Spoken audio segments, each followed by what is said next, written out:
Ward member.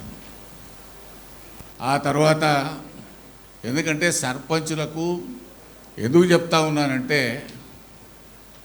మీరు కనుక గట్టి పట్టుదలతో గ్రామాల అభివృద్ధి కొరకు పాటుపడిన, గ్రామాల్లో ఉండేటువంటి ప్రజలతో మమేకమై ముందుకు పోయినా మనం ఏ స్థాయికి ఎదగదలుచుకుంటే ఆ స్థాయికి ఎదిగేదానికి అవకాశం ఉంది. ఎందుకంటే నేను 44 సంవత్సరాల క్రితం వార్డు సభ్యునిగా ఉన్నటువంటి నేను ఆ తర్వాత మార్కెట్ కమిటీ వైస్ చైర్మన్ అయినాను, చైర్మన్ అయినాను, సింగిల్ విండో చైర్మన్ అయినాను, నల్గొండ రంగారెడ్డి డైరీ అధ్యక్షుడైనాను.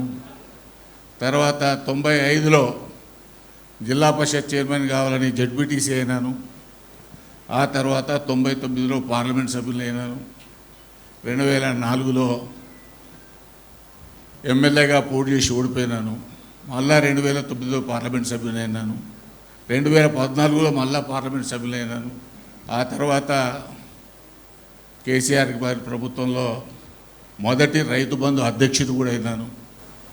ఆ తర్వాత 2 పర్యాయాలు, మొదటి 2 సంవత్సరాలు శాసన పరిషత్తు సభ్యునిగా, శాసనమండలి అధ్యక్షుడిగా, రెండో పర్యాయం కూడా శాసనమండలి మరి సభ్యునిగా, చైర్మన్గా పనిచేస్తాం.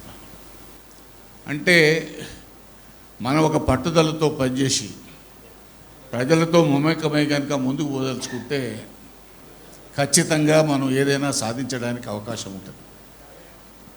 మన వెనకాల ఎవరు ఉండాల్సినటువంటి అవసరం లేదు. మన పట్టుదలే మనం నిలబెడుతుందనేటువంటి విషయాన్ని ఈ సందర్భంగా మనం చేస్తాం.